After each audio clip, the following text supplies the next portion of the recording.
नाही, सुरुवातीपासूनच भाजप डाव साधत होती. याची थोडी थोडी कुणकुण आमच्याकडे आली होती.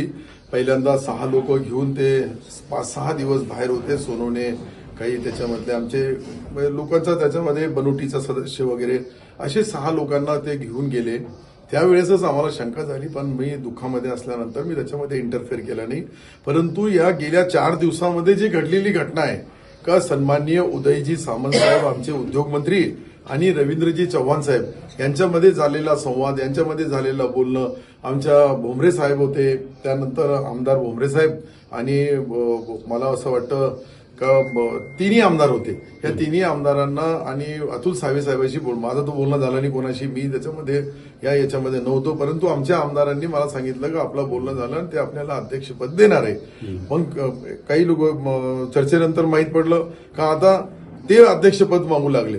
तर याच्यामुळं जे दिलेला शब्द आहे, आणि हे पहा, जो आमच्या उदय सामंत सारखे एक ज्येष्ठ मंत्री, एक आमच्या पक्षाचे जबाबदार पदाधिकारी यांच्याशी बोलल्यानंतर हा धोका बसला, याचा मला आश्चर्य वाटते.